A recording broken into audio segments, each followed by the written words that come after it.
Hi everybody, I'm coming to you from my kind of messy playroom. I'm sorry about that. Before we get into the video, I wanted to say thank you so much for subscribing. I've hit 1,000 subscribers in addition to receiving a ton of really awesome comments that I definitely appreciate. So I'm really happy and excited to see how my YouTube video making is going to continue, and I hope that you guys continue to enjoy my videos, and thank you so much. So let's talk about Kevin's addiction. But before we do that, I want to kind of go back into the past when he was 16 and I was 17 and we first met, which, by the way, we have a really cool story as to how we met. If you want to see that in a different video, just let me know in the comments.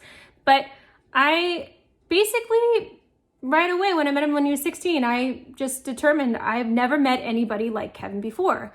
He very soon showed me how when he puts his mind to something, he usually succeeds, and he's extremely ambitious and motivated and driven.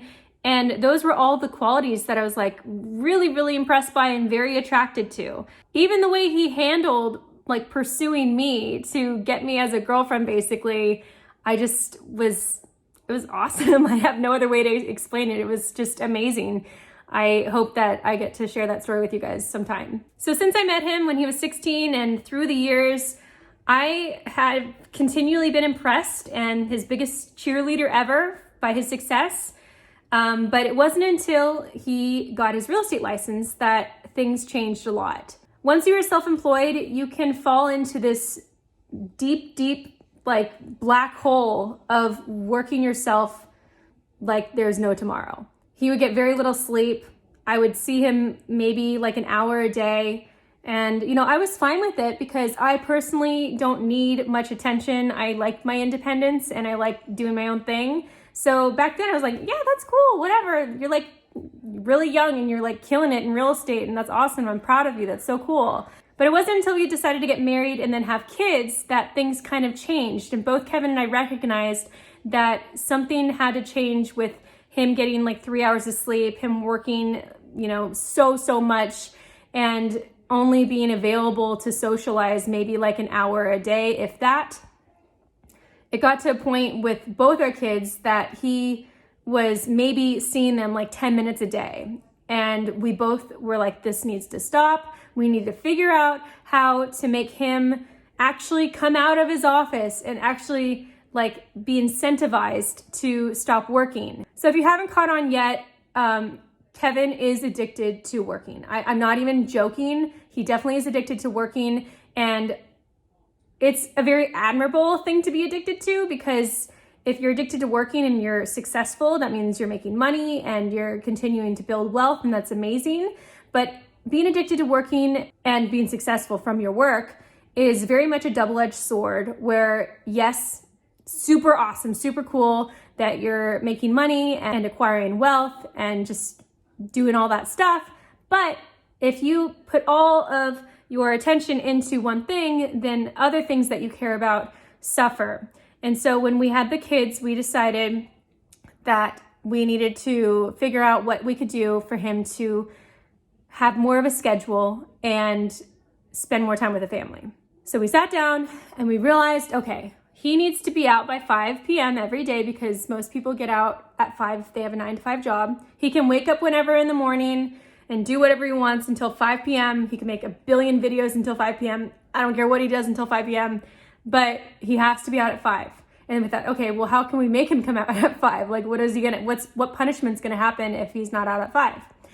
We decided that he owes me $10 a minute every minute he is not out of his office past 5 o'clock. And again, this is not for selfish reasons on my part. It was mutually agreed upon that we needed some incentive for him to come out, because the kids need to have a consistent time that their dad comes out and they play and we can hang out as a family. Otherwise, there's no time with family, basically.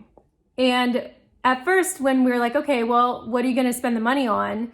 He tried to pull it off on me. He's like, you should spend the money on stocks. You could just have your own stock account. And I'm like, you would like that, wouldn't you? That would be awesome. You'd be in that office forever, because you'd just be thinking, well, the money that I'm, in the office, $10 a minute, she's going to be investing it. So no. We both decided it has to be extremely frivolous, something that would bother him, and something that basically wouldn't necessarily make us money in return.